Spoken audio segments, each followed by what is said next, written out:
Turn it off. Turn it off. Turn it on. Turn it off. Turn it Council, off. good morning. I'm going to do first roll call. Dolores Colts one. Here. Christopher Eaglebear. Todd Bearshill. Sebastian Cowboy Wright. Here. Stanley Woodmack Jr. Michelle Hollowhorn Bear. Royal Yellowhawk. Robert Rattingley. Oh. Charles Gray Jr. Here. William J. Marshall. Wayne Frederick. Emily Boyd Belandra. Alvin Bearhill Sr. Here. Sherry Wright Flake. Pamela Wilcox. Here. Tyler Kilpatrick. Michael Bolt Sr. William Kendall. Ben Blackbeard III. Marion Little Thunder.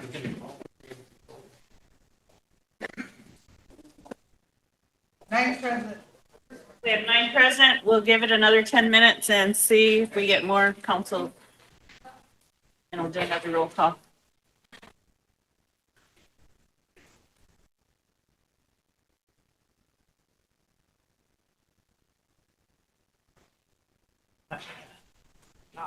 Get to that. Fair manager.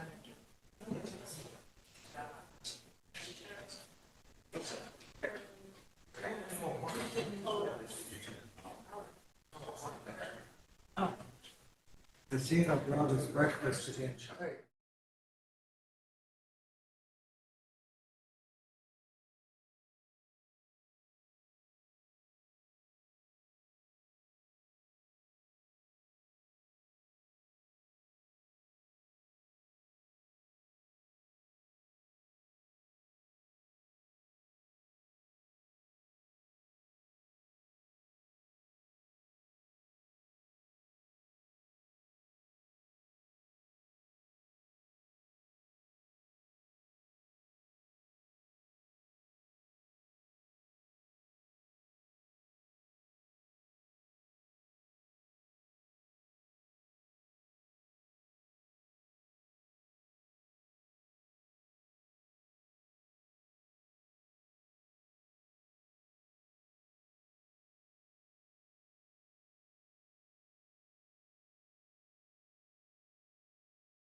With USDA that's informative in order for us to move along because some people are going to be leaving for the caravan. I'll let them unofficially come and give us a report because it shouldn't require any action. That way we can move on to the next thing before we completely lose the quorum if we get one. So if that's all right with those of you present, we'll have USDA go ahead and present to us. USD. Oh, USD. Oh, USD. Oh, shoot, I thought you meant USDA. Okay, You put an A at the end. I'm sorry. We have two today. So we'll do the USD first. Thought you guys don't talk about commodities. I forgot to have you put it on I could because, talk about commodities. okay, talk about commodities.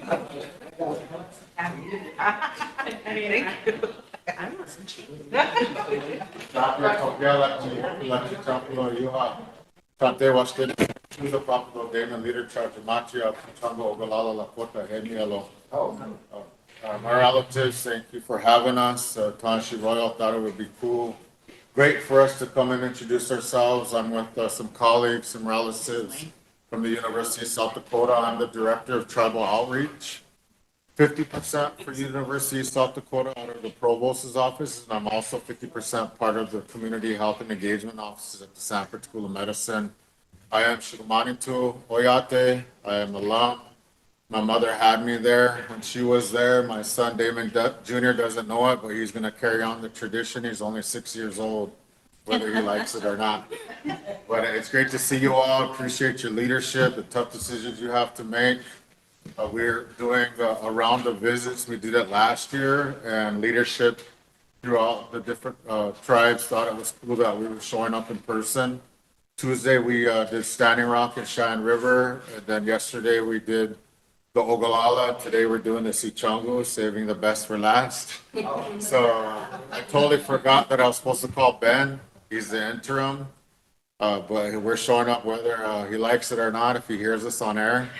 One of our main collaborators was Tui Ione, such a loss in terms of the work that we were able to do with her and the representation that she stood for in terms of what we did as the Sichongo. So we're going to make our rounds. Tashi took another colleague friend around, and Dr. Boxer had heard about it, said she was really happy that Tashi was able to do that. So we're going to make our rounds here before we head home. Just want you all to know that I miss you all and I appreciate all the do your work. Okay, wopila tampa. Hello.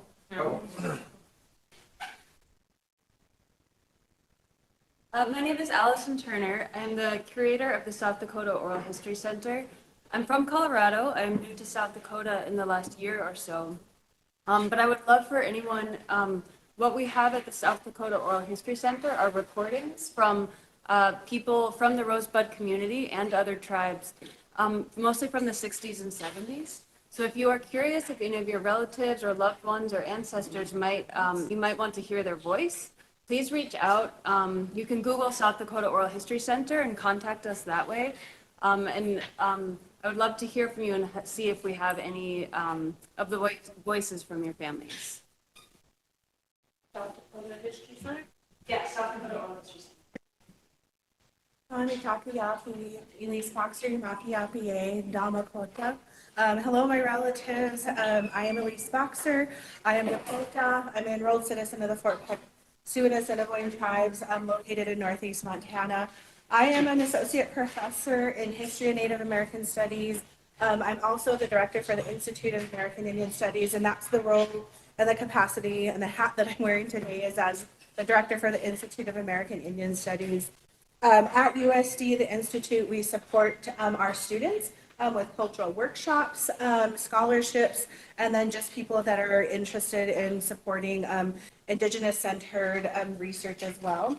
And that's, again, we are here because we're visiting the TIPO officers across the state. But the Institute, we are also interested in collecting interviews and collaborating with tribal communities. I'm currently working on some funding proposals so that we can train our students and then young people and even community people so that we can kind of build out capacity and to record some of those interviews. And we're very much interested in a collaborative relationship that respects the sovereignty of tribal nations and the cultural and intellectual property as well. Thank you again for your time this morning, and I appreciate the opportunity to be out here in your community, to see your homelands. So thank you. All right, go round and shake hands. Yeah. Thank you so much. Thank you for coming.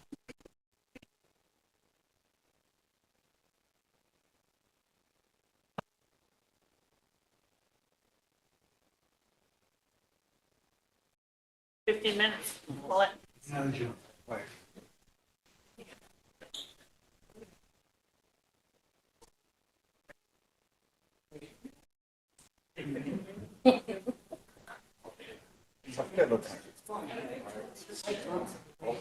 Next time you visit.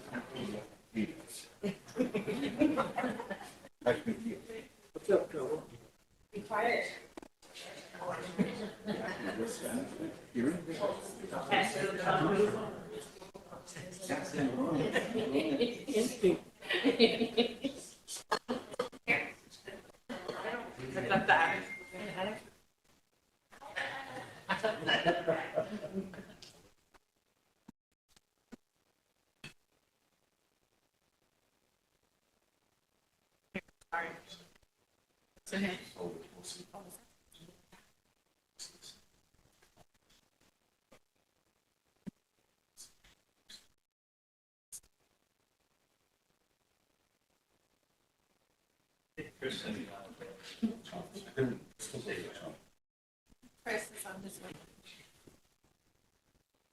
Alan has 2 minutes and I'm calling it.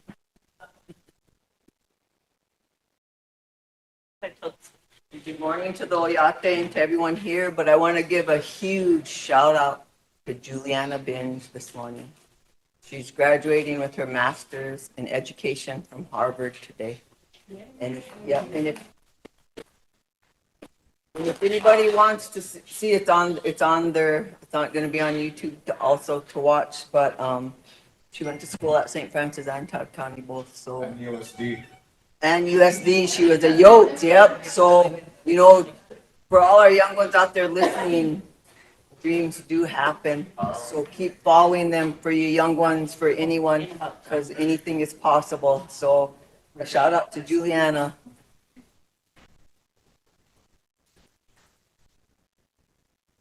Just waiting on Chris. He's pulling in.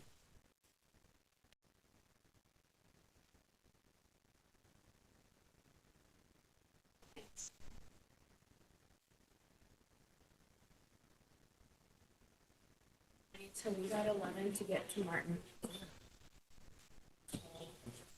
Why not? Martin, you can't believe. Oh, Caravan. I'd like to leave early today also for the caravan. So we're gonna go through, we're just gonna do the USDA and with that contract, that MOA for the golf course, I'm gonna have Eric come in and explain about number 11. Because if we're gonna include number 11 on that MOA, we're gonna have to rescind the resolution or he's gonna have to redo the resolution and include it in there. But I'll have him and Wayne explain why we need to discuss number 11 of the MOA. And I know we're gonna lose quorum, so we're just gonna zip through as Get through those. expediently as we can. Then I misunderstood what Bobby actually wanted. So when we get to that point, he can explain. Okay, Talk about. all right. Thank you. And then, Totes, yesterday you asked about some fans and Bob he's gotta get them picked up somewhere. So we'll get those fans in for the elders that need them. They can contact, either EPP or my office. What about the sirens? When are the sirens? The guy is here and he's working on them, so I'll let you guys know when the ones that aren't working are back in working order. Right.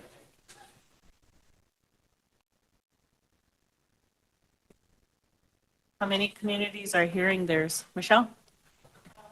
Never hear it, but I don't know if I'm supposed to. When we were down there during that fire, yeah, we were doing sandwiches and just helping out down there, and it's right there. Yeah, but I don't hear it. We had the doors open and that, and it just echoed, but Black Pipes just makes a little squeaking noise. Never had one? Stop doesn't. I'll talk to Bob about that. I can hear it all the way. Oh, yeah, I can hear it up at my house. The dogs go crazy. How about, Bob, does your community have a siren? That we don't have it because it goes off at 10 and wakes me up. Royal? Yours goes off? Cowboy? We have one that was working a couple months ago, last time I heard. Okay. Mike Bolts, St. Francis siren working? It works, and we also have gunfire that starts at 10 o'clock. Alvin, is Ring Thunder siren working? They empty after 10. Does your siren work? And The tornado siren, when you is it working? And then Antelope's is or isn't? Is not. Isn't? Okay. And then Stan said theirs is working. Does the village have? Oh yeah, in the village too. Dan said when there's a tornado, he stands on the hill and screams.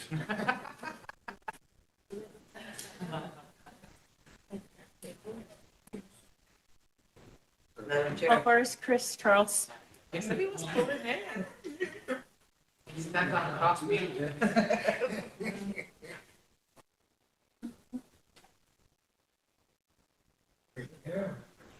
Pulling in where? Somebody's on the way. Yeah, Chris is on his way. That's once he gets here, we'll have quorum. He said he's parking.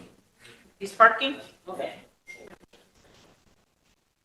Yeah, I think we had, if we have time, chief prosecutor, What? selection of the chief prosecutor. We're probably not gonna have time today. Today's a short meeting. Pardon? How many applicants are there? I don't know.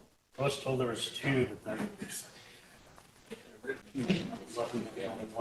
If there's only one, we should see them. We should hire them if there's only one, if she's still interested, because it's been over a year. Yeah, she called me about 2 weeks ago. Is she still interested? If there's only one, we should make a motion to hire her today so she can come aboard, Chris because is we here. really need that. But we need to look at the contract and see what she's doing. All right, we'll start our second roll call. Time to run.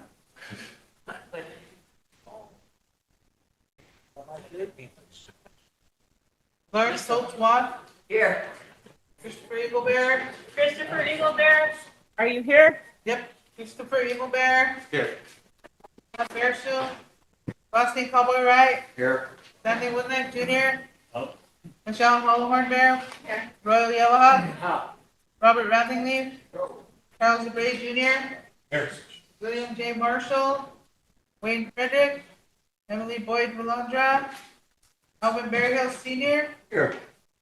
Jerry Wright Plank. Evelyn Wilcox. Lila Kelsey. Michael Bolt Sr. Here. William Kindle. Ben Black Bear III. Marion Little Thunder. Evan present. All right, Devin, do you have a quorum? Royal, you want to do us a prayer for today? I call this word. Haya Peter, host chapter Takale, Wogala, Wogala, Chashana, Ikacha, Wiana, Wiana, Wapskana, Oagna copy, Hectaka, which hot Chilla, Chakawajilla, Ogana, Oyatu, Kixia Pictolo. Now, Taco Cho, you call Oyatu, Wagala copy, Hectaka, Wokixi.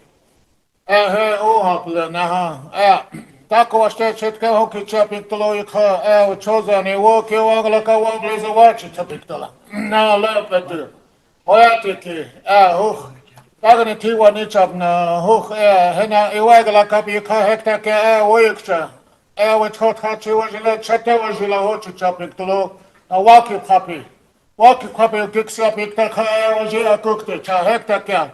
Daka was Chetaka, water kill copy, walkie puppy. Or Sigalapi, you can't Hectaka, Kixia Pictolo. Hence a Hochi Chapping Tolo, Naha, Daka was Chetka. Dawala Coctolo, Tona Hokipi, you can't Hectaka. Wokla Wakilo, Naha, Dawala Coctolo, Hochi Chapelo, Takio Mazanik Tolo, Metakas.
Le chamuelo,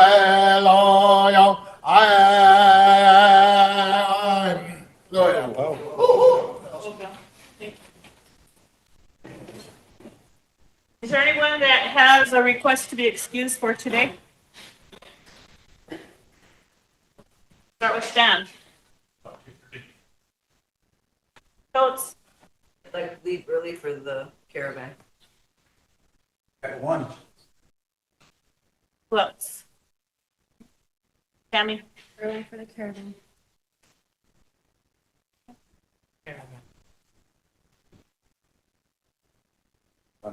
Golden crowd. Anybody call in to be excused? Emily, Ben, Marion, Lila, Todd, and Wayne. Motion to excuse? Tammy? I need to add something to that. And sure too, she'll be in, after after that she's doing this morning. Doing this speech too.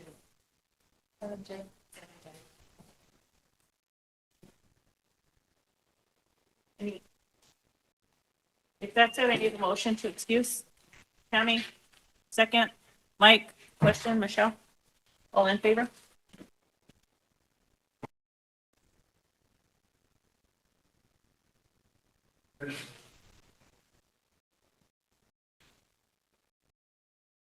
Limit. Did you vote? Okay. Bob didn't vote. Opposed? 0, No. Over here. 1. Not voting? I'm not voting either. I didn't vote for the approval. You didn't vote for the approval? Are you opposed or not voting? I'm opposed too. No. So it's 9-0. Motion carried. Okay, we'll start with USDA. This time with the A. USD with an A. USD with the A. All it says, double kamatis for everybody. Go ahead, introduce yourself. Great. Good morning, and my name is Eric Stevens. I work for the United States Department of Agriculture, Rural Development. I'm the Midwest Regional Director that oversees our multifamily housing programs in the Midwest. I'm here today to give you all a quick update on what the agency is doing with the Sunrise Apartments in Mission, South Dakota. Today, I really appreciate your time for allowing me to speak. We are, the Mission South Dakota, the Sunrise properties, I know have been a long-standing issue in the community. The agency has provided funding for these properties starting in the mid-90s. We provided a couple of loans to help build those properties and provide rental assistance to the tenants that live there. Unfortunately, over the last several years, the condition of those properties has deteriorated significantly. The agency has been, over the last several years, working with the ownership of the properties, which is owned by a couple of limited partnerships, to bring those properties back into compliance with agency standards. Unfortunately, those efforts have not been successful, as evident by the condition of the properties.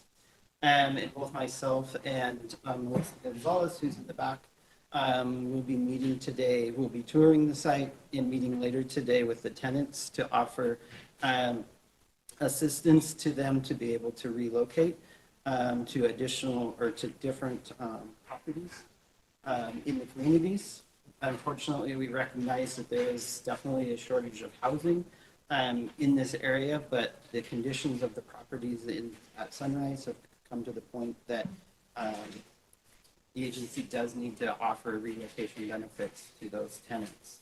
We're going to do that in the form of a letter of priority entitlement, which would allow them to take their current rental assistance, if they're receiving it at Sunrise, and move to another agency-funded property. And we are also going to be providing them with vouchers, which would allow them to take their rental assistance to a non-agency funded property and use it there. Unfortunately, that program is subject to funding availability, but we will be issuing those out. We'll be meeting with the tenants at the property around 1 o'clock this afternoon to explain their options to them. I do want to point out that the agency is not closing the property itself. We do not own it, nor do we operate it. So we do not have that legal authority to do that at this time. So that's the kind of what we're here doing today. The other thing that I will say is, given the condition of the property, we are moving forward with servicing actions against the ownership's interests, and so it may result in the foreclosure of that property as they have defaulted on their federal debts. So I appreciate your time. I wanted to provide you all with an update of what we're doing. I also, if appropriate, would be willing to entertain any questions you might have about the situation. Michelle, and then Totes. Good morning. Thank you for coming and giving us this update today. I have a question as to why did it take so long for this action to take place? The agency had been working with the ownership for several years, trying to bring it back into compliance. Starting in about February of 25 is when we moved to a different posture in terms of enforcement action. That process takes about a year. USDA Rural Development does not have criminal abilities. We only have civil, so we have to go through a process of notification to get to the point where we're at. Okay, so have you seen it, or is this your first time going to? This will be the first time that we've seen it in person, but our inspectors have been out there and have seen it on paper. What about the tenants that don't receive assistance? Are they still going to get a voucher or some kind of help to? So we will be offering relocation to those tenants that are currently certified out of the property as of May 1st. So if there's anyone living there that has not been certified and is not on the rent rolls, they would not be offered relocation. Okay. I guess it's just upsetting to know that it took this long for you guys to finally come in and do something. There's a lot of crime that happens there, and people are just running through the walls. I mean, you'll see it when you get there. Thank you. Totes. Pretty much the same questions as Councilwoman Hollowhorn Bear had, but it's sad that it took this long. And it's been more than a couple of years, 7 years. And I know those individuals are listening right now also. So I'd like to invite them down here to this body also, so we can visit with them. I'd like to see their families live the way that they've been making our families live under those conditions. And for those that have been paying rent, some have been paying $800. They have their money orders, and you'll see the copies this afternoon because they've been documenting everything. This means a lot to them that you're coming in today, but they should rightfully be given their money back also for living under those conditions. They have everything, but I hope that it works out for our relatives today, that they're placed somewhere where the conditions are much healthier. But it's tough around here because housing's limited, and I don't think a lot of them are going to want to go off the reservation. But you'll hear from them today. Yes. That's what's important. They get to be heard today. Yes. So thank you for finally coming in, but it's just sad that it's happening 7 years later. Thank you. Jatkokjahti juhatsen teosten, että petsyysam nahan. Sunrise Apartments, että tämä on vanakun kaukana ojennak uin kapolle, että kun on tässä muukin se soliaukteella, viimekaan köy. Thanks for coming, sir. Just got a couple questions. Have you guys ever done an audit or had required Sunrise to do expense report to see what they're doing with all that money you're investing in as apartments? As part of the compliance with the program, they are supposed to provide us reports once a year and an audit of their funds. That is part of their non-compliance, that we have not been receiving adequate documentation of what they have been doing, and that is also part of their default. Are you guys going to be investigating to see what they're doing with that money? As far as investigating the entities themselves, we can only do a civil review of their operations, which we have done, and which is why we issued what we call servicing letters to notify them of their deficiencies, which has opened the door then for us to foreclose on the property.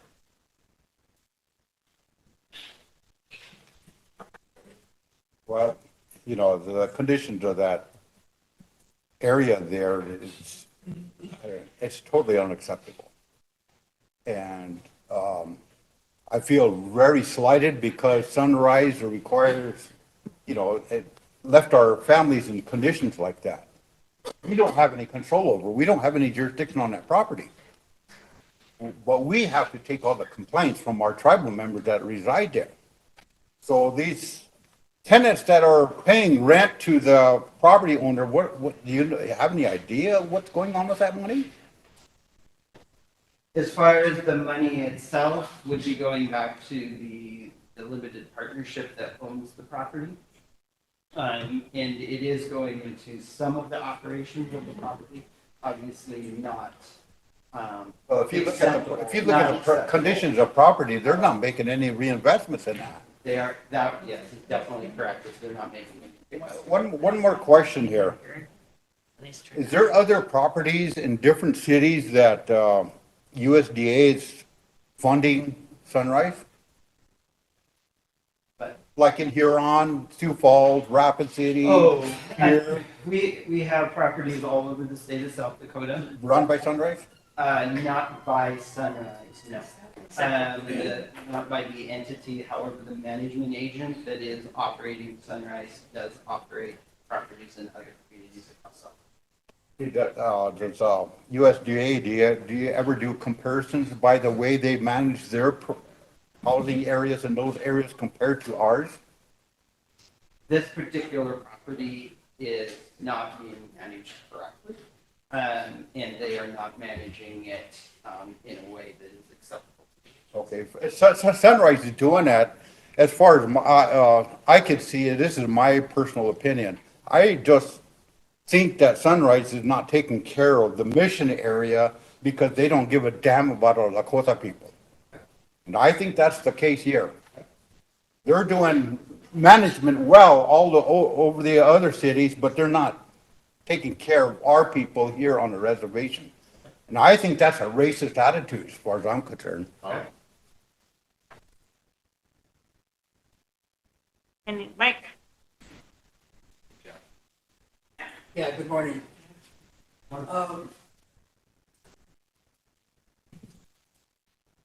Does the USDA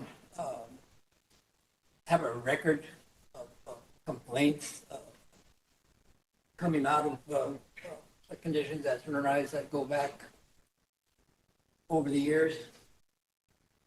Have you, do you have a record of complaints from any source about the conditions there? We have had complaints. Is there a file, a portfolio, if you will? There is the case file for the account itself that would contain the complaints that we have received over the course of the years. I'm not prepared to be able to speak exactly what those are. Well, obviously, not knowing the extent of the severity of the complaints or, what kind of red flags they sent up. But when that happens, does the USDA normally, get out there and check out, what's going on, or do they certainly don't wait till it comes to this moment here? So a couple of things from that regard. We have sent in 21, we moved to a third-party inspector setup where we hire contract inspectors to go out and inspect. The Sunrise properties are actually made up of 3 individual properties, and so there had been inspections done a couple of years ago, and then another one that was just done about a month and a half ago. With regards to the condition of the property, again, the agency switched not our policies, but our strategy towards this particular property in early '25. Prior to that, we were trying to get the ownership to preserve the property because we knew it was needed in the community, but that did not prevail. Primary owner of Sunrise Properties is the Costello group out of Sioux Falls, correct? That is correct. Yeah, and these other limited things, those are, what they do when they, Yes. for various reasons. Yeah,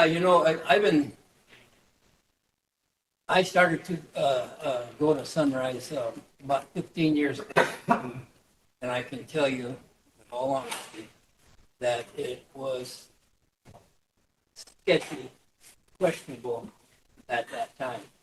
Just the conditions, just driving in there. Indian country generally is blighted because of poverty and whatnot. The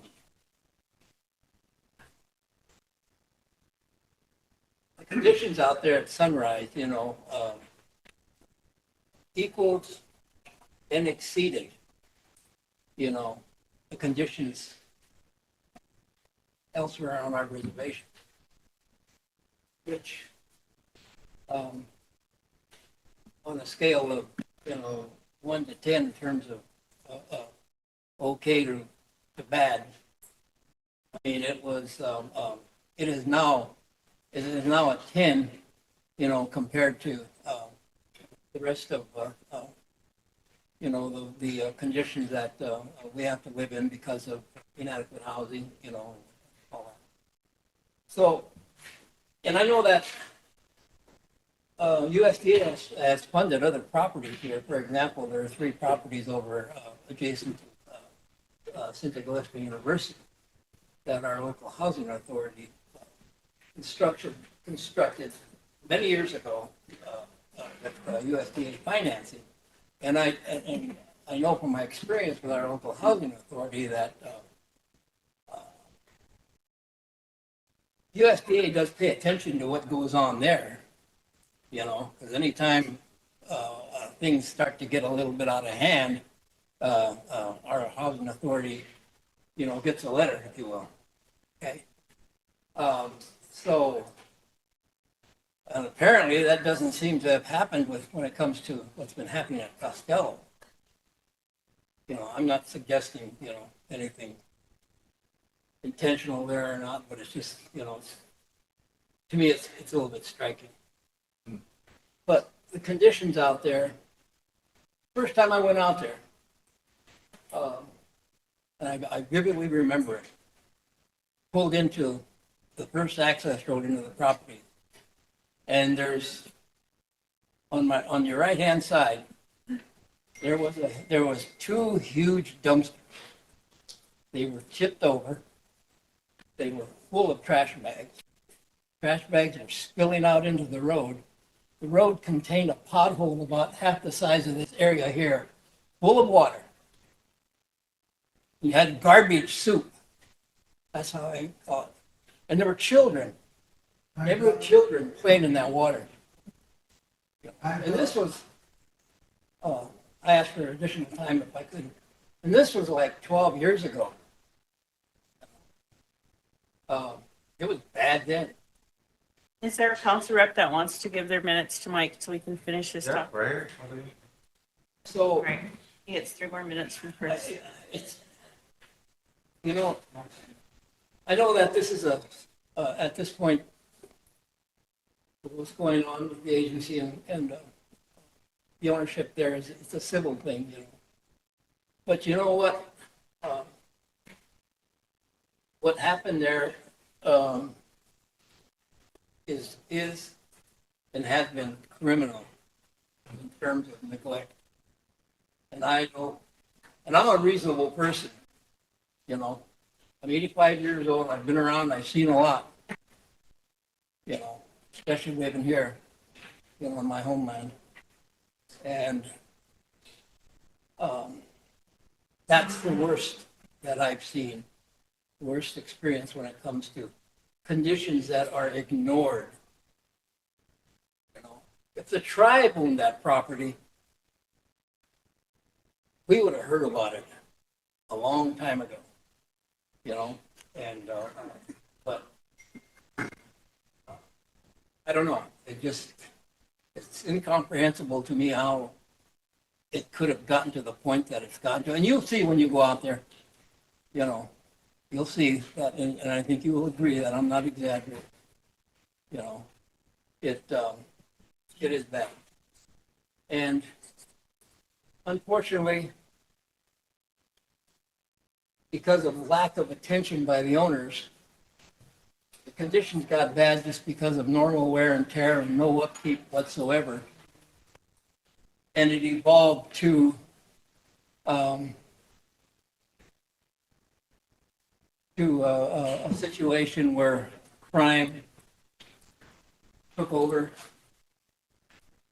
settled in, and ultimately created a hell of a lot more of unnecessary destruction, vandalism. Okay? It didn't have to come to that. If somebody would have paid attention, and of course that somebody first and foremost is Costello Properties. And I think if this situation had happened in a lot of other communities in this country, somebody would be going to jail. But because this is Indian country, and we're kind of off the radar screen, you know, and we live in impoverished conditions anyway, you know, Time's up. somehow we are, we don't get the same consideration, you know, that other populations do. But you'll see when you go out there, you know. And believe me, it's probably been cleaned up. But I wish there was a photographic history of the conditions of that place. Maybe there is somewhere. Maybe somebody put a record together. I hope so. But again, I have to say, you know, why somebody is not going to jail because of what went on out there is beyond me. Thank you. Like Michelle, Tammy. Earlier you stated that it takes about a year for, because when I asked you why it took so long, you said it takes a whole year to go through the process or whatever. But like Councilwoman Wong said that this has been going on for years. Like it hasn't been just a year, it's been years. So where in your job can that be changed to where when you receive some complaints like this or your inspector notifies you of these conditions in these properties, how can you expedite that and move it faster so these people aren't living in these conditions this long? So the agency changed its inspection protocol about 4 years ago, and as we roll through the inspection, we're taking different actions. And we shoot to a inspector to provide a uniform report, and it was used to be done by agency staff, which didn't create a uniform report. This is Changing? it has changed, yes. The program has changed dramatically since 20. And you also stated that this Costello Properties does have other properties within South Dakota. Are those properties going to be affected because of how they handle this property on our reservation? We are currently discussing how that is going to be. What kind of penalty, or they should be given some type of penalties? And how do you expect to recover the $2 million loan that they have out for those properties? So currently, the agency and part of this whole process has already gone through an evaluation of value and the strategy for how we're going to wind down those loans. And currently, we are on track to go through the foreclosure process with that. In terms of the recuperation of the funds, that still remains outstanding of how that will be accomplished. And the agency approached the tribal's legal counsel last month about, you know, the tribe potentially purchasing properties. And we continue to have that door open. And if there's somebody in the community that would be interested in taking those on, as far as Would that loan go with it? as far as the loan goes, we would then have to talk through what that would look like. But the loan itself is what keeps the rental assistance, the federal assistance to the tenants, to help them pay their. So we would have to. Then look we at would that. inherit those damages as well, though. Potentially not. We could look at doing a restructure of that, and potentially look at doing some type of write down on that. However, that would all hinge upon someone being willing to take on the property and, given the condition of the property, being able to bring in outside funds to bring it back up to some kind of standard. And then you also mentioned that there would be a foreclosure. What happens to the tenants? There's I'm assuming there's people living in there that don't have leases as well. There's just a lot of people staying there that don't belong there. So, if like I said, the people that are not supposed to be living there, the agency can't provide protections to those folks because they're not. But what would be the plan to get them out of there? I mean, remove them. So as far as if the agency goes down the foreclosure path, it would be offered for sale. If no one purchases the property, then the agency would take it into inventory. At that point, then we would develop a plan of how we would address the tenants that are in the property, along with those folks that are not there. Did they receive insurance money on that fire that happened there this past winter? We're still trying to investigate that. We don't have record that they've received those funds yet. Okay. And then in meeting with the tenants, are you, is the meeting just to ask them or offer them a different place to live, or is it to take testimony as far as the conditions? What's the purpose of the meeting? The primary purpose of the meeting is to provide them with their LOF letter, the letter of priority entitlement, that would allow them to move to another RDR HUD-funded property by moving to the top of the waiting list, along with provide them information about vouchers. However, we will be there to also listen, and so if people want to talk to us, that would be appropriate. These letters that you're offering, the vouchers, is that for around the surrounding areas as well? Valentine, Pier, whatever's closest to the reservation? So the voucher program allows the individual that receives the voucher to take it to any rental. It does not have to be federally funded rental. And use that if the landlord agrees to it. So they could technically use it anywhere that there is rental housing. There is one caveat, or a couple of caveats to it. One is it has to meet standards, so they would not be able to use those vouchers if it was substandard living. And the other one is it has to be a fully functioning, so it has to have a kitchen, a bedroom, a living. So was USDA paying Costello, even though these conditions are the way they are? Were they paying those rental vouchers to them this whole time? We have been, and that was part of our enforcement action that has been ceased. But they were receiving federal funds on behalf of the tenant, because the tenants, most of the tenants there only pay 30% their adjusted fee. Okay, thank you. Okay. Tammy, Totes, and Sherry. Some of my questions Michelle had already got answered, which is, I don't follow up on one that she just asked. Yeah. The rental vouchers. Okay, so since you're paying Costello, are you sure that they applied those funds towards the rent? So those funds were to be applied to property operations. Okay. So how it works is the tenant, choose a really basic example. If the rent is $500, Yeah. and the tenant's portion is $100, the tenant pays that. The agency pays the other $400 Yeah. to the management agent, and that is only be used for property operations.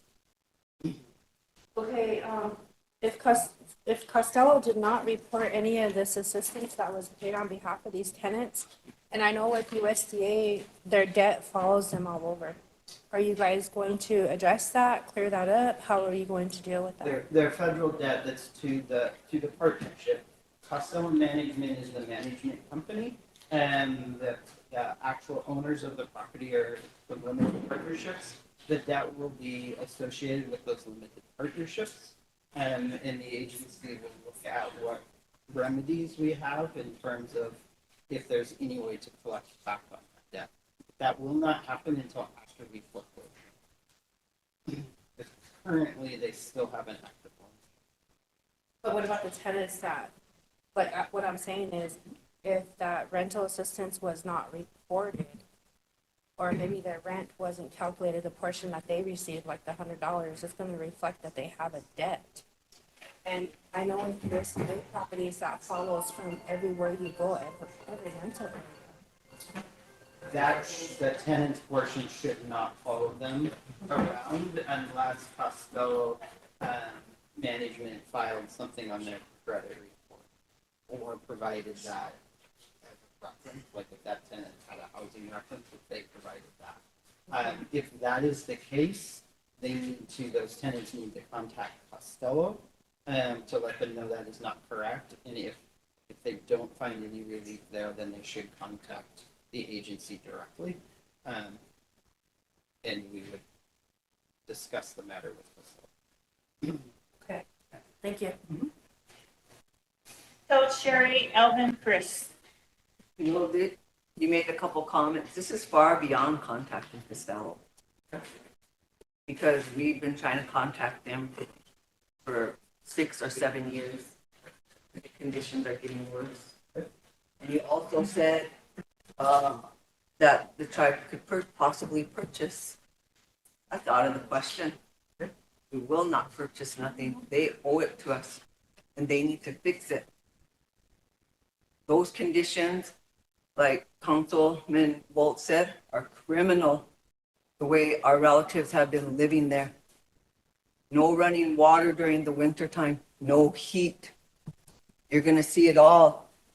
And you know, for some people that are listening now, you're going to give vouchers. So I don't want you landlord slums out there, because we do have them here. And you landlord slums don't even keep up on our maintenance for our people here, but you charge $900. So this body needs to maybe do something about that stuff too. Those vouchers that are going to be given to our people are to help them better their living conditions and their mental wellness most of all. Because when you see it today, you're going to see nothing but tears, hate, anger, all sorts of emotions. They've been living through hell. And then, I know you made a comment about there is a family that I do know up there. Their mother, grandma died. She was the soul. She was the core of that family. So the grandkids still live there and a son. And they tried to reach out about that, about losing the mother, and no one would respond to them. So they're still living there. So I feel that they should still receive a voucher because they have nowhere to go either. And their mother was on that lease, but Costello would never respond back to them about what they needed to do to be put on that lease agreement. You know, but criminal charges here. Nothing but for the way that our people have been living. So I just wanted to bring that out. And it's just sad. It's just sad and heartbreaking, and you're going to see it when you go there. And for I know our relatives are listening because we've been contacting some of them. And they're going to come to you in a good way. You might get a few cuss words, you know, and so it's all out. It's just out of frustration and anger. But they'll be there, and they do have documentation and pictures. So someone said, Councilman Bolt said the history. They have it. They have the pictures to show it all. Thank you. Sherry, Alvin, Chris. Hi, thank you for being here. I apologize for being late. We have a youth internship and they just started the whole new date. I wanted to first start out by thanking you for coming. I wish this could have happened sooner. I just want to point out a few things. This is a fine example of well-trained business people utilizing federal funds and preying on poverty to gain wealth. And I say that because, it's a unique situation too, because it's fee land versus within reservation boundaries, which has made jurisdictional issues very complicated when it comes to policing Costello properties. Our city doesn't have jurisdiction over our tribal members, and it just causes these problems where it's hard to police out there.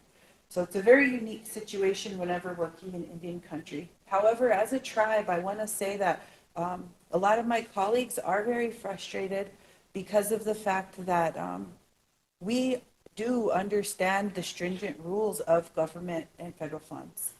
We are under them. 90% of our funds are federal funds. We are heavily regulated as a tribe. And then we see a business just running rampant within our reservation boundaries who aren't being held accountable. So that's where the frustration is coming from, and a lot of our people are suffering because of that. And we are getting a lot of pushback. What is the tribe doing about this when it's not our problem, honestly? It's our people that live there, but it's not our property, it's not our land. So it's a very frustrating situation because we're helpless in this situation. So I'm very glad that you're coming to the table to start trying to find some sort of a solution for this, because it's much needed. People's livelihoods are, at stake here. And I hope that this sparks future meetings with the USDA so we can start talking about how we can advocate for programs that work for us in our unique situation. I think that's very important. When it comes to Costello properties, I'm not sure if our lawyer got a chance to kind of give an update of what negotiations have been said or talked about yet. Have you got a chance to update the council at all? Yeah, not the council, we've had conversations, we've kept in touch with the Okay. Sounds good. Okay, well, hopefully we could get an update from you here, because I think it would be good to hear from you to know where we're at. Could you give us some information? Oh, I'm sorry, Ben, can I have a little bit more time to ask the question? Okay, thank you, Michelle. Michelle's giving me 3 more minutes. What does the liquidation process look like as far as Costello? So what will happen is the agency will initiate a foreclosure action, and we will do that through civil court and through a contract attorney. And the property will then be put up for sale. The agency will set a bid based off of what we feel we can recoup out of the property. And then we have offered up for auction. At that point, if someone purchases it, it will be their property. And then they can do with it how they choose. If no one does purchase it, then the agency will put it into inventory. And at that point, then we will develop a plan of how we will handle the situation. Given the condition of that, it will more than likely end in a wind down of the farm, where the tenants will be asked to move because of the condition. I just want to be really honest. No, thank you. That's what we need here, is clarity and honesty. Okay, and then is USDA the only lien holder there? That's a pattern. We are not the only funder. There are 3 different properties there, actually, that make up the site. USDA has funded a piece of each property. There are South Dakota tax credits funded the site. And then there was also at one time private lenders. Thank you. But is USDA the main lien holder? I'm sure the three were the main lien holder, and one of them we are not, and we're currently in negotiations with them to sort that out.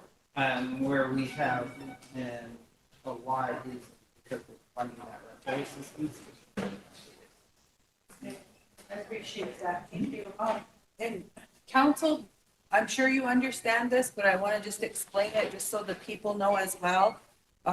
The way that Costello operates, and just to answer some of Councilwoman Hollowhorn Bear's questions, is they created different LLCs, so that's why all their other properties are protected in a way, in a sense. You know that.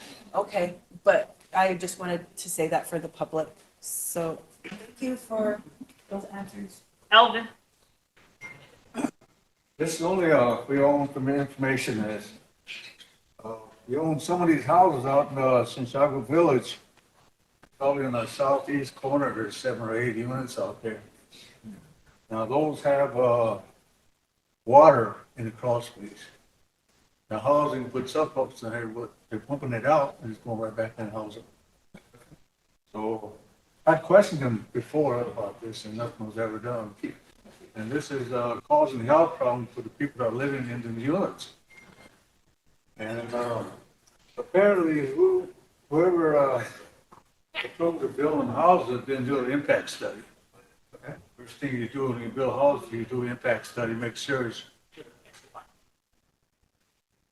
So, there are no improvements to be made out there. I don't know if it's a responsibility of SWA or you. Who does the maintenance on those?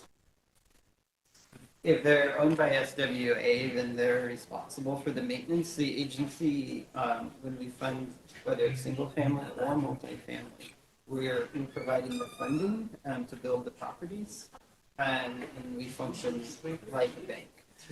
So the actual upkeep of those facilities is the responsibility of the party. So, Well, you know, you haven't done anything with them houses. I think they need to be moved to higher ground. That area is a swamp area right there where it's built. That's the information. thank you.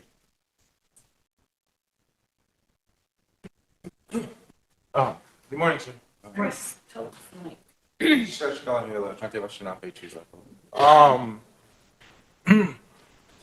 kind of broken record, but can you give us a timeline of what after today, what to expect, the options, and then with the if no one does come up front to buy it, once you guys get it, what is the expected timeline you want all the tenants to be out? So timelines, and today we're going to provide the letters of entitlement, so local letters that will allow the tenants to move to a different property. Within roughly 30 days, I expect that the voucher letters will be out to the tenants.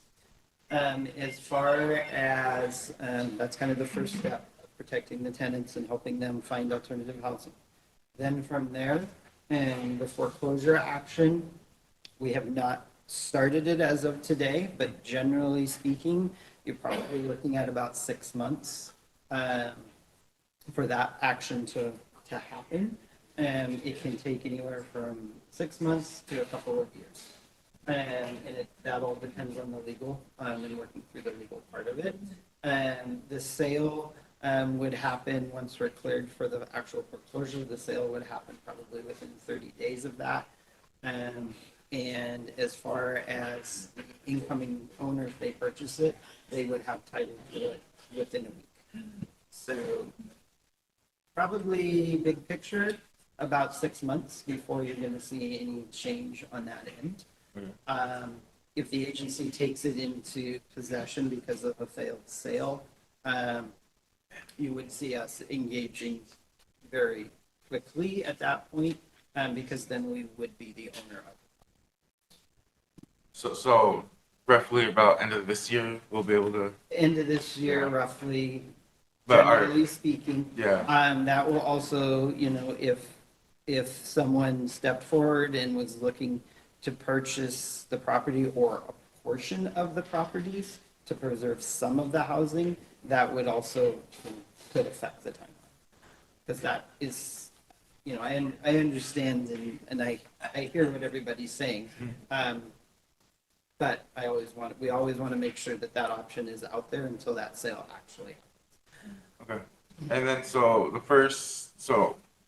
before we do all that, the foreclosure and stuff, we are gonna look at the ones that are eligible, the ones that as of May 1st that are within the to get them taken care of. Yes, that's today. We're starting that process at 1 o'clock. Okay. So. And then that one will take roughly about. So they will receive those letters and they could use those letters at another rural development finance property. As soon as they get them. As soon as they get them, yes. And so then that's like just a regular mail-in. They will take that letter to the other property and. No, I mean like how long? Like when you issue the letters, how long is it? Like just a regular mail-in letter, or is it? Oh, we're gonna hand them out. Oh, I hand them out. We're gonna I have them in the car, and we're gonna hand them out to those tenants that are there today. Cool. And if they're not there, then we will have them either mail them or have the site manager provide them. Okay. So. Okay. Phillips, Mike, Royal. You know, I didn't ask this question, but when COVID was here, a lot of people, companies received a lot of money from COVID. Did they receive anything? Did they get any kind of benefits?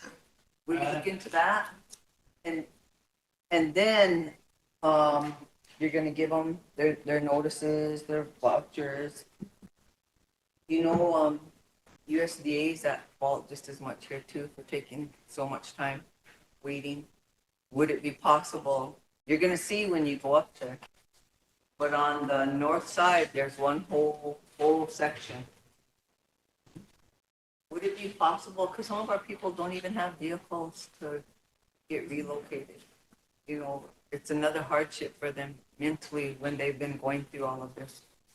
On the north side, Costello and USDA, why can't we do that whole section and move the families that are in there until something comes up or they find another location?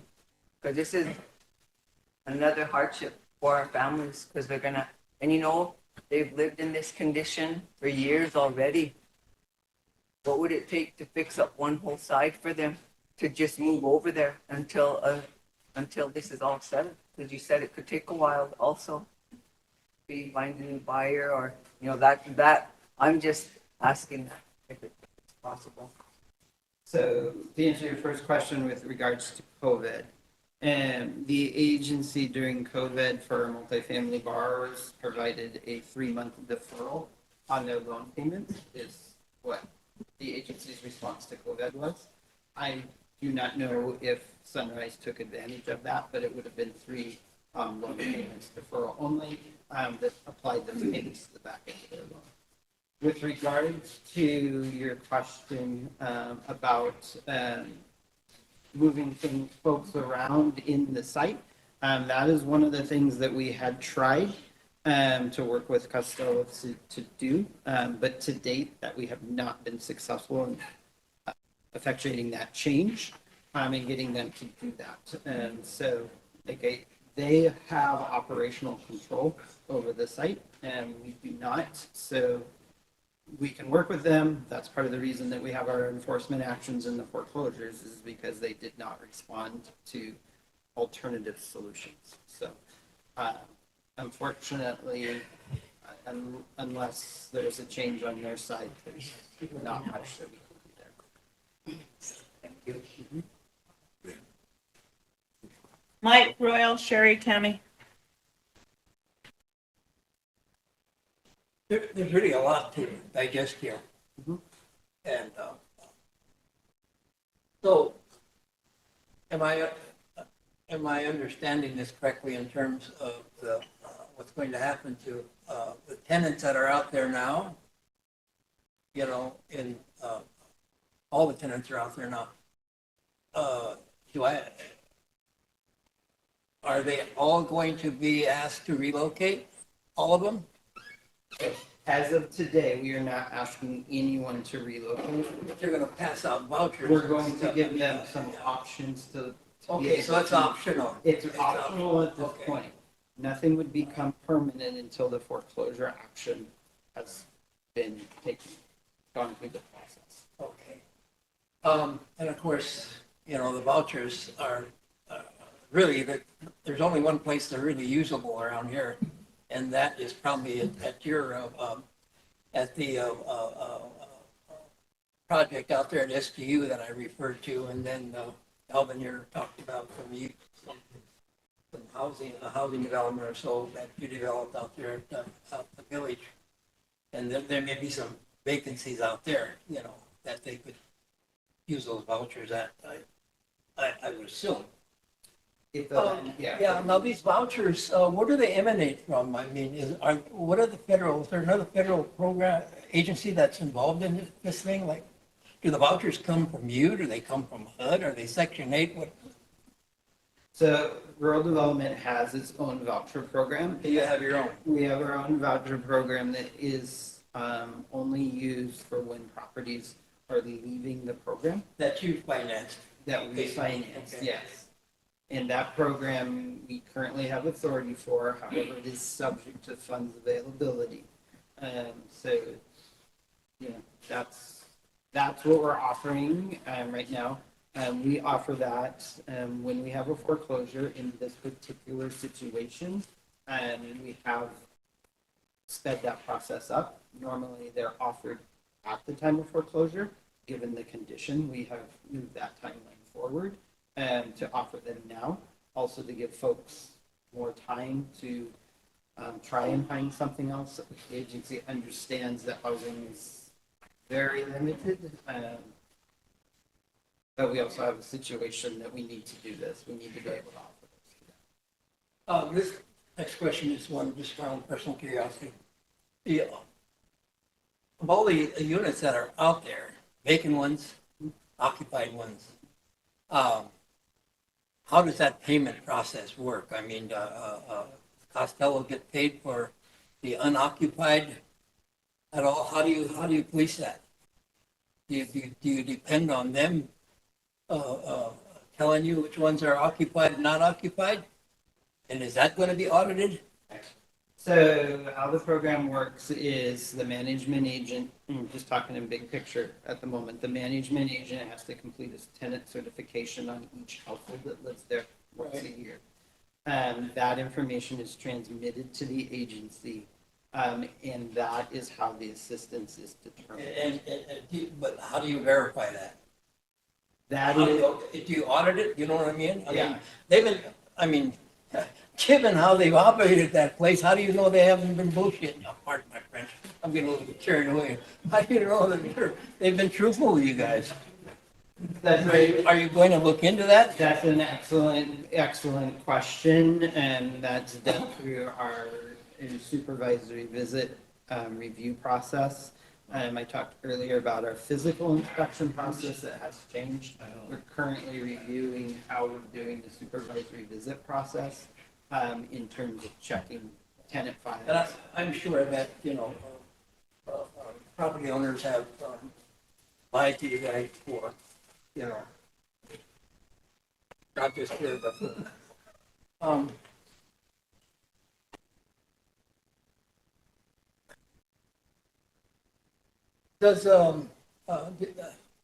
do you know whether or not, there was a question asked about any other lien holders? We've heard that they may be in deep arrears with the county when it comes to property taxes, unpaid property taxes. So there might be a large lien there. And of course, county is in a position to collect their money. They have their means, they can seize the property also, or, Right. you guys understand how that works. Yeah, absolutely. So are they a part of this equation then too at this point? They are not part of the equation at this point, but the agency would take actions to protect our lien interest if need be. those are things that we do monitor. But if there is a large unpaid tax bill, how will that be dealt with? Who will be responsible for that? Yeah. Does the county just write it off, or what, I mean, you know what, I don't know what. The county will not write it off, and the agency ultimately would, if need be, pay the tax bill to protect our, and then charge it back. So ultimately, that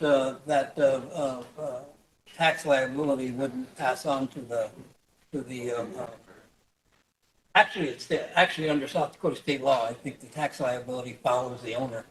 If the property changes, it follows the original owner that accrued the, you know, you know what I'm saying? So I guess that would be Costello's problem, I guess, according to South Dakota state law. All right, just questions of curiosity, but you know, this is all going to be solved today. I mean, you know, we understand that the property's been offered to us, you know, and man, that's, we got more on our plate than we can handle as it is, you know, and it would take don't expect us to roll over and even though we're going to be tempted to do that, you know, the reality of the situation is that's the problem that we're not prepared to handle at this point. Financially, management wise, you know, we just don't have so we're going to need some, and you're not going to get anybody to buy the property. I mean, Mr. Balch, your time's up. oh, sorry, by the way, I'm just saying that's a fact. Nobody's going to buy the property. I mean, as it is, you know, unless it's sold for $1 or something, you know, but anyway. Royal, Sherry, Tammy. Yeah, thank you, USDA, and, Madam Chair, are we gonna hear from the attorney, or are there what does it look like as far as, no, are we gonna lose quorum, or? We are going to lose quorum, and we need to be out of here by 2 o'clock because there's going to be a hearing here at 2. I have a constituent who wants to address USDA on objection. No objections, council? No objections, you can get in the floor. I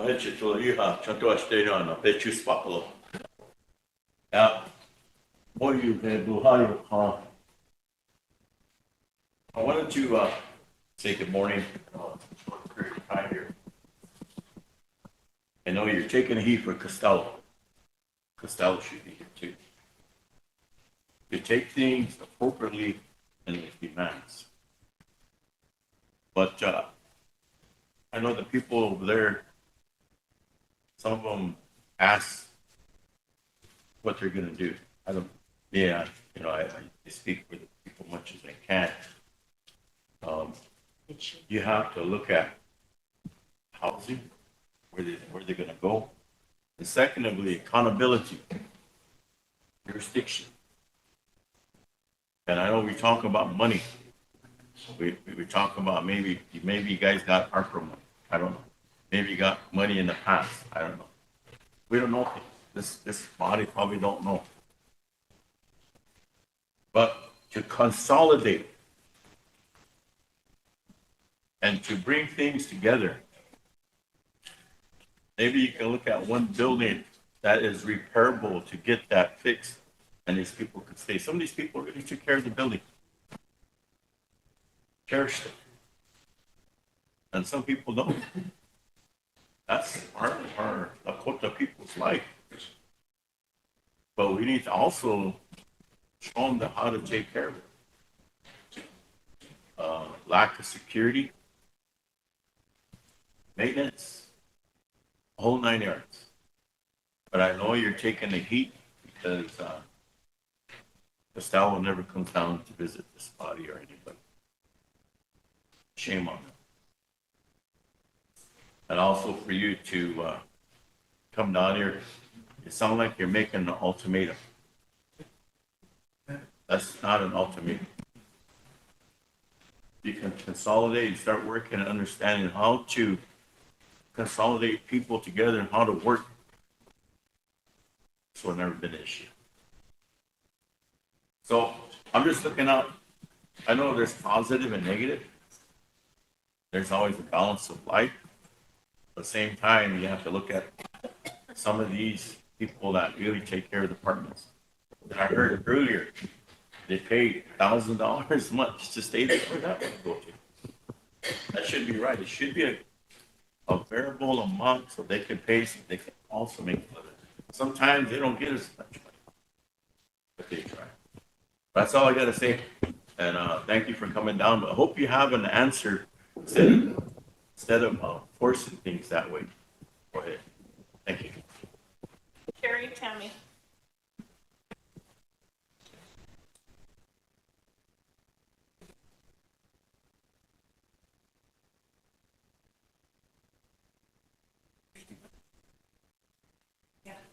Can I let her go first? I just want to get the floor for Seth. Me again. I'm gonna have two real quick things. They did receive rental assistance during COVID through our ERAP program. Yeah. And, what exactly is the subsidy up there?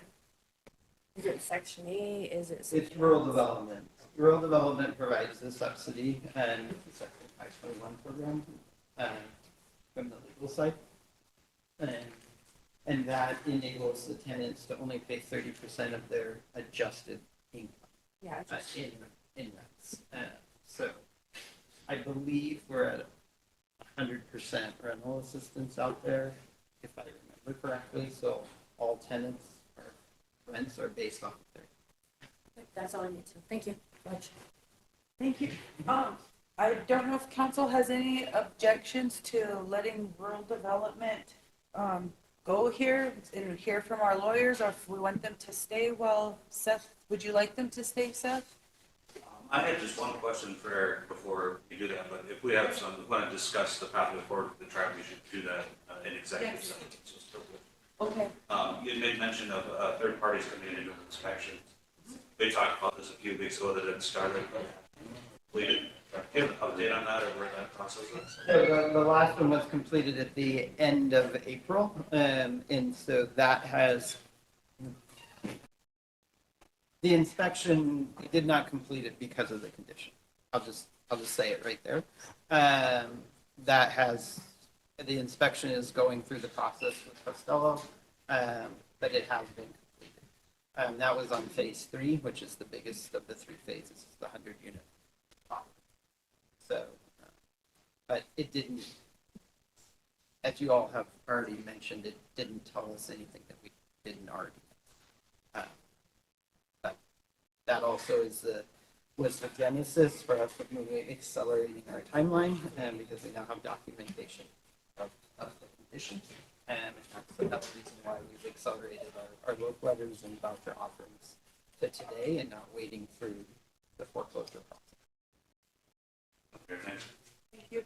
You know what, I want to acknowledge that our city council is here too, and I'm glad that you guys are here. I wish we would have invited you in specifically for this conversation, because we should seriously, you guys should come to a governmental affairs meeting so we can meet and talk about some of the barriers that we have, especially when it comes to Sunrise. We meet every other Monday. If you guys want to come, just give me a call and If you want to send that information to me, I should email do me, that. you got my email, or I can get it to you. That sounds good. So I think some city ordinances would have, helped us and helped you as well. Thank you. Thank you for your time. No, thank you. If that's all we have for USJ, we'll excuse them, thank them for coming, and then we can go into executive session to speak with our attorney in regard to this issue.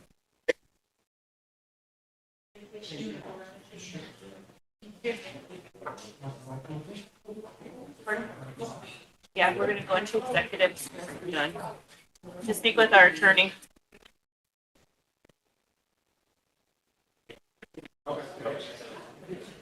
Comfortably at all. This guy's. Right here. Oh, no, it's okay. Appreciate you coming. Yeah. Looking forward to it. Thank you. All right. Yeah, all right, I understand. Thank you.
City of Mission Golf Course.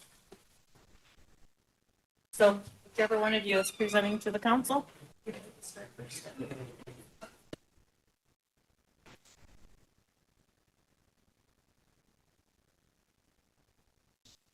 Morning, council. I want to apologize to you guys and also to my colleagues. I did call Totes on Tuesday night. I also sit on the ethics committee for the Rosebud Sioux tribe. We had an ethics meeting Tuesday night and we wanted to get on the agenda. We don't have an arm. We don't have like budget and finance. We don't have a judiciary committee. There's no arm for us to report to you guys. So I called Totes to see if in the morning, whenever you're announcing the agenda, if she could add on the ethics committee.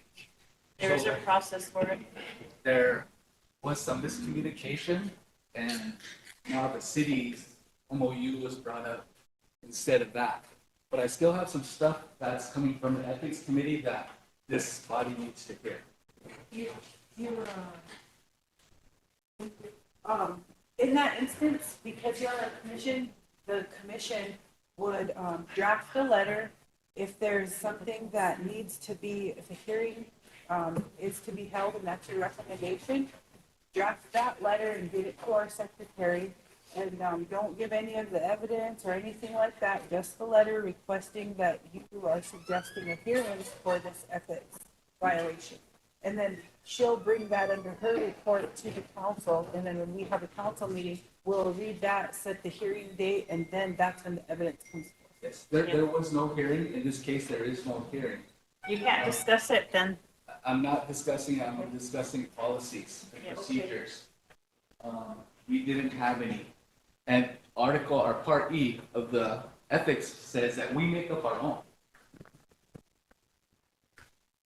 We were told by two previous chairs of that committee that they would supply us or give us what they have because we're all new. We didn't have any documents. We didn't have any rules. We didn't have any process.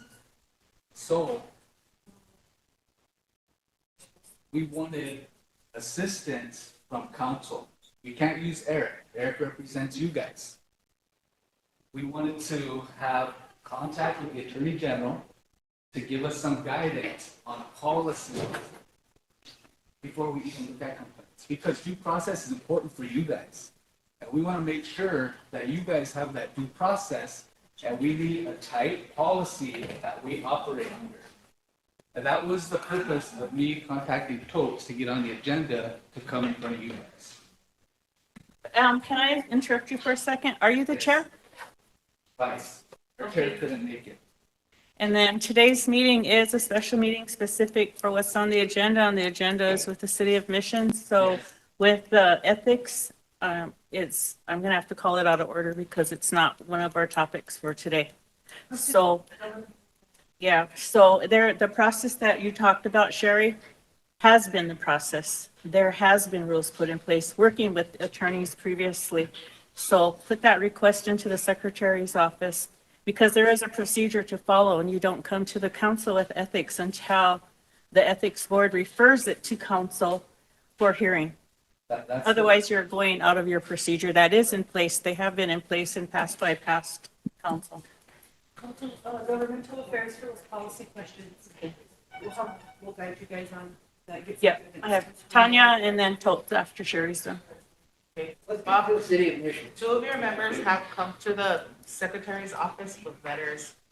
They didn't do it correctly because they had them all in one letter. So I advised them to write separate letters and then bring them, which never happened. So there are also two of your members that went through a training with a former ethics committee person. So they should kind of have some kind of idea of. We have a vacancy that we need filled. Yeah. Okay, get with Kim and she can put the announcement on.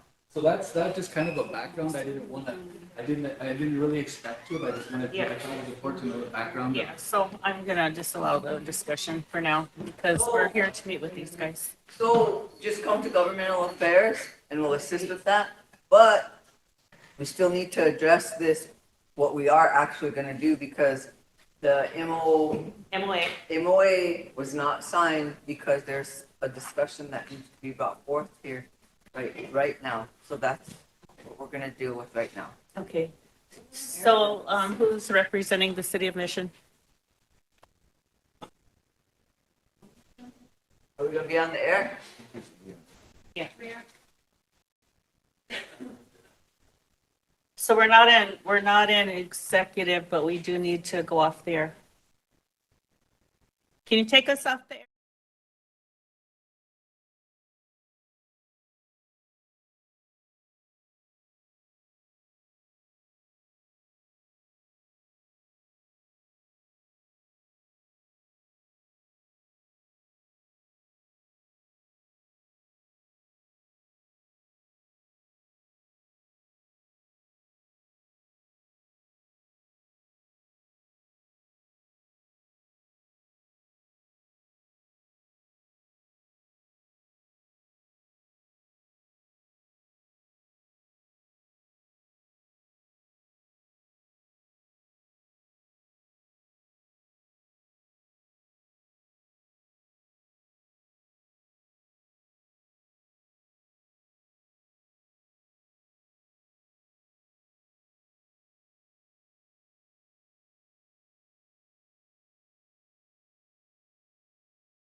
schools are gonna also, the schools in the background are gonna help us.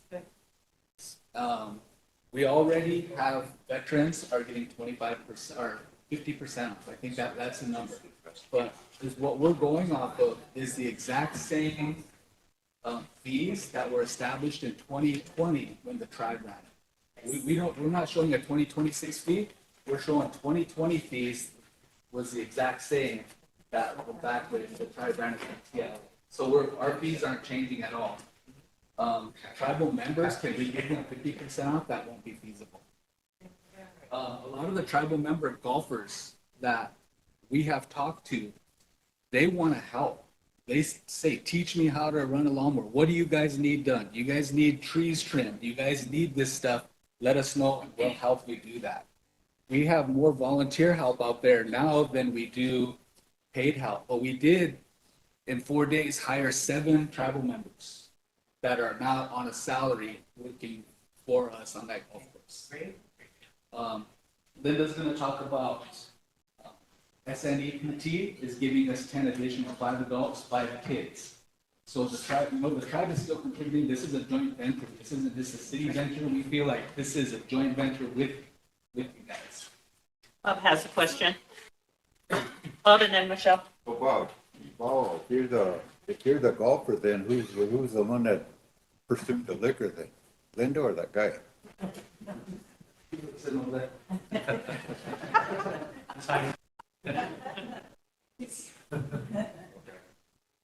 But, Clock is ticking. well, I guess, Eric will answer that one for me, so, thank you. Okay, Michelle? Almost forgot what I was gonna ask, but as far as, employment opportunities, how are you guys going to be hiring and, who would be the contact person and how do you plan to get that info out? Is there gonna be like a page or? We do have a city admission page right now, and we have our own application process. Dan's our city manager. He's basic day-to-day personnel stuff like that, basic decisions for us. We are gonna be starting a Facebook page with a call question, and I know Linda reached out to employment and training to get some staff. Okay. So Right now, there might be future employment opportunities for tribal members. Yes, oh, yes. Okay, just wanted to. If there's no more questions, we'll start her video. Thank you. Okay. The City of Mission is proud to partner with the Rosebud Sioux tribe to revitalize and elevate a golf course that reflects the strength, beauty, and spirit of our shared community. Together, we are building a destination we can all celebrate and be proud of. Thank you, Council, for taking the time to allow us to share the latest progress. We're confident that the momentum the last 4 days positions us well for the next phase. Phase 1, mold and water damage remediation. We were very fortunate that the City of Mission provided us a dumpster. We were able to cut out drywall, take it right into the dumpster. Of course, still had a lot of deep cleaning to do.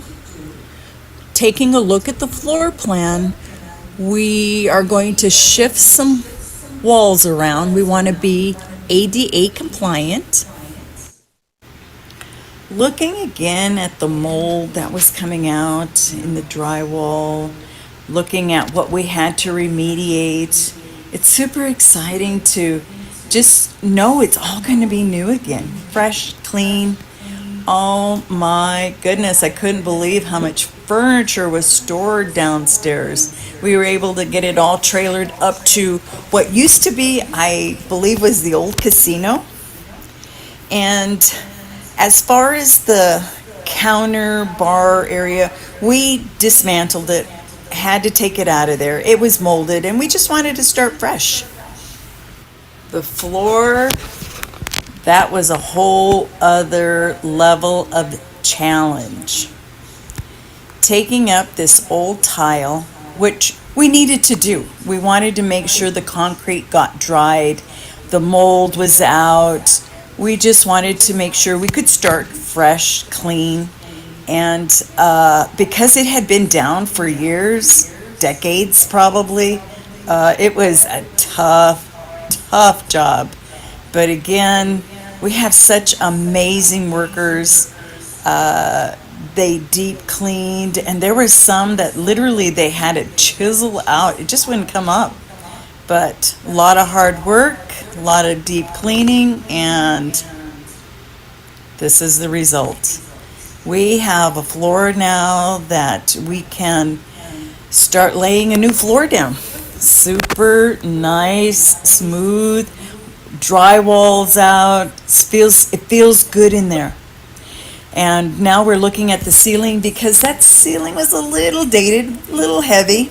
So with our new design concept, we just had to do some knockdown on that ceiling. So here again, like I said, we're running 2 crews, day crew and evening side hustle crew. And so they're just literally digging deep, and there's our drywall up now, making some huge strides. Very excited with how it came out. Sam's like, get me out of here. This is a long day, Mom. Oh my gosh, not that dramatic.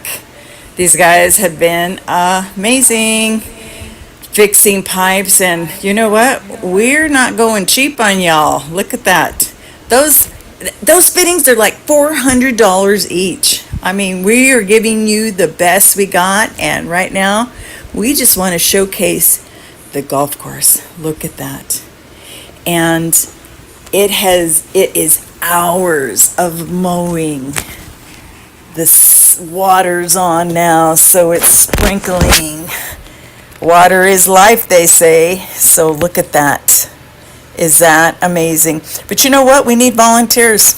We're really hoping that we can identify 9 individuals that are willing to take care of 9 holes. And we're just putting a shout out up there. You know, if your family has always been historically golfers, take a tree, pick a grove, landscape it, come in, volunteer. I mean, this belongs to the community. There isn't any reason why we can't all be part of the process. It is so beautiful out there. I'm telling you, it is. You can just see the difference. Look at that. That's right here in Mission. This is our golf course. And this is just 4 days in.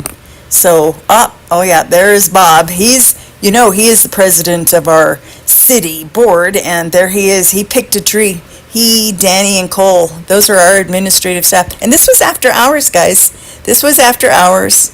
And they're in there, and they have identified a tree, and they groomed it. They brought it back to life, and it is so amazing. And you can be part of that process too. So thank you. Thank you, thank you, thank you.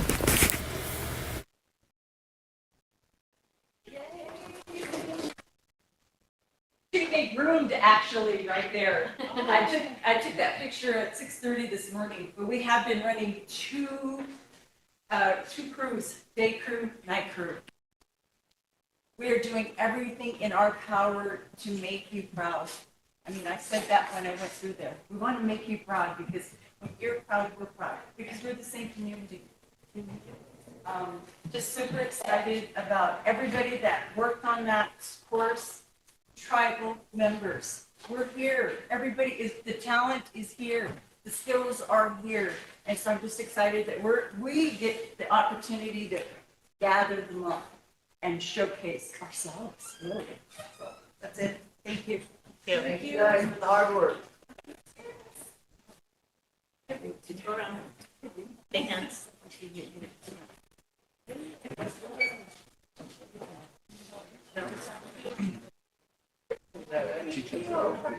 Yeah, again, it's been a long time since you won. The video really made me feel happy. I don't know if it was the video or your voice. Not the tribe. I am. I was like, why no one want to volunteer with us for tribe? So I remember we talked about spotted tail golf course too. I went over there yesterday and well I don't know how many holes they historically had. Maybe 9 or whatnot. But there's a person out there that's been taking care of it.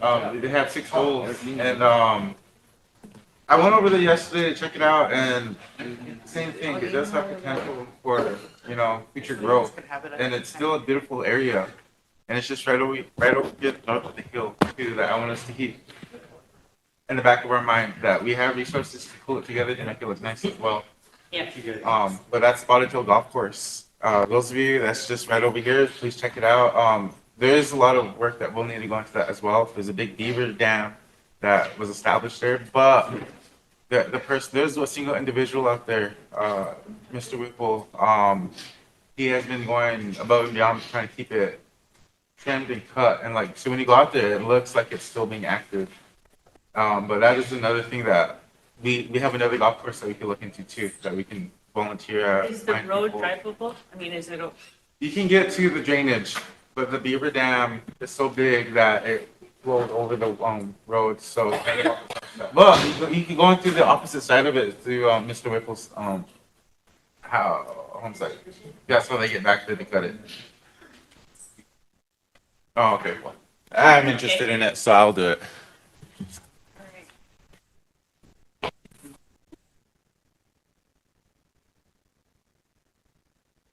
Yeah, definitely, especially after watching the video.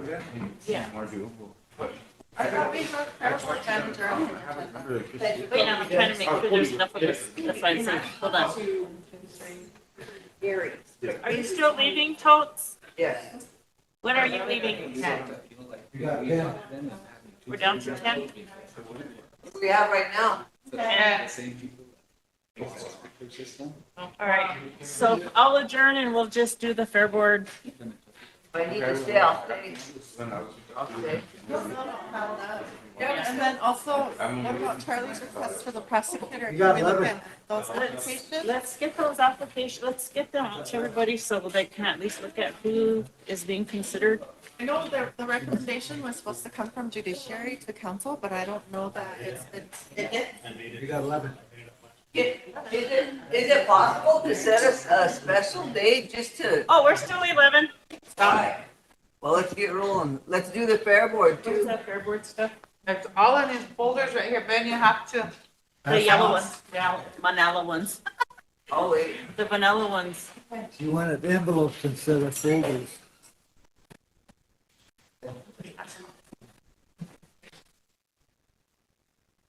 I gotta step out just for a second. Oh, you guys are you gonna smoke a cigarette?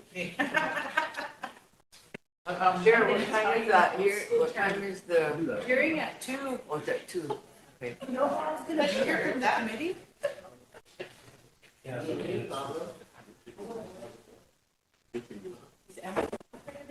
don't know. Yeah, she asked bits yesterday. Okay. On these applications, so I had one of the girls in the office call and ask them if they were all still interested in this, but being that their applications were so old. And 5, 6, 7, and 8 all answered and said yes, but 1, 2, 3, and 4 they couldn't get a hold of. There's no answer. One of them, the number was disconnected, so.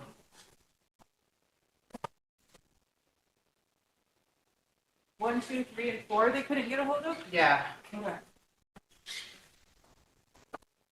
And this is a full-time position, right? Yeah.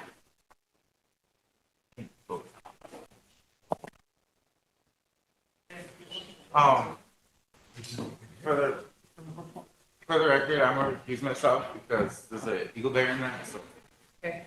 I'll be here to vote though. I'll be here to vote. You'll keep quorum? I'll keep quorum, but I'm not gonna partake in that because my uncle's in that, so.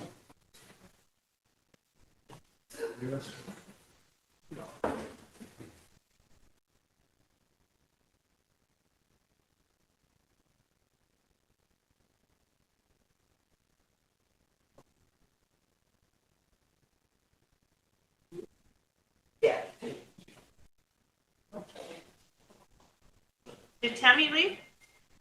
Yeah.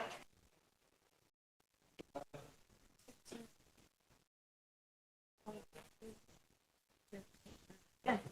Who's your brother? Chris, he just stepped out to He's right there. 1, 2, 3, 4. Cowboys there. He just stepped up. Oh, he just stepped out. Okay.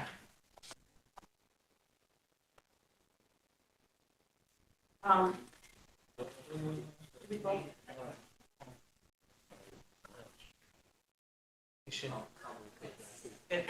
It's personnel, issues, so you should go up there. Council, I'm going to take us off there because it's dealing with the hiring. And, but we will not be an exec. We're just going off the air.